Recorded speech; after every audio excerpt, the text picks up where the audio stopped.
जय श्री राम। साथियों, आज एक छोटे से विषय पे चर्चा करना चाहूंगा और विषय बड़ा ही सुंदर है। विषय है संगति का प्रभाव। तो संगति जब लोगों को जैसी मिलती है, चाहे कितना ही विद्वान क्यों ना हो, संगति का प्रभाव उस पर आ ही जाता है। मैं आपको दो उदाहरण बताता हूं। भगवान राम के समय पर महाराज दशरथ की सबसे प्रिय रानी हुआ करती थी कैकेयी। और कैकेयी की जो सलाहकार थी, कैकेयी की जो दासी थी मंथरा। तो मंथरा के साथ में कैकेयी की ज्यादातर समय गुजरता था, संगति रहती थी। उसका परिणाम ये हुआ कि मंथरा के कुचक्र, मंथरा के द्वारा बताए गए कुछ षड्यंत्रों के माध्यम से माता कैकेयी भी भ्रमित हो गई।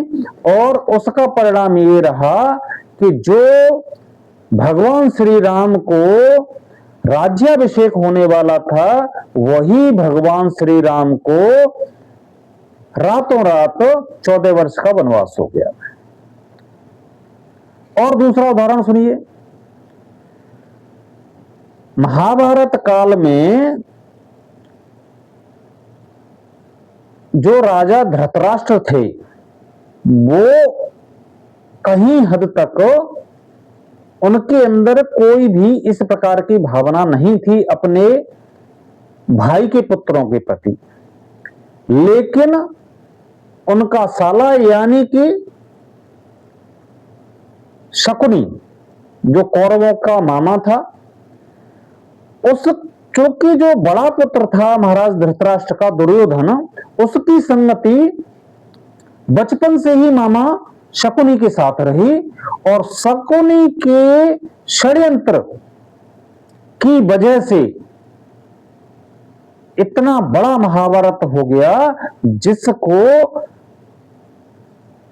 आज एक महाकाव्य की रचना व्यास जी ने दिया। तो ये दोनों उदाहरण ये बताते हैं कि संगति अगर कितना ही विद्वान व्यक्ति क्यों ना हो, लेकिन अगर उसकी संगति में दुष्ट व्यक्ति आ जाए और वो उसका पालन करने लग जाए, उसके विचारों को ग्रहण करने लग जाए, तो निश्चित मानिए जिस प्रकार से अयोध्या में भगवान राम को 14 वर्ष का वनवास हुआ और महाभारत काल में शकुनी के षड्यंत्र के कारण महाभारत युद्ध हो गया, तो जब इस प्रकार से इतने बड़े बड़े जो है, जहां पर स्वयं भगवान ने अवतार लेकर के प्रयास किया था, लेकिन उसके बावजूद भी ये सब हुआ वहां पर, तो आज तो कलयुग है। आज तो घर घर में शकुनी और मंथरा बैठे हुए हैं। तो इन शकुनी और मंथराओं से बचने की आवश्यकता है। घर घर में षड्यंत्रकारी हैं और घर घर में षड्यंत्र चल रहा है, घर घर में मंथरा है और घर घर में शकुनी बैठे हुए हैं।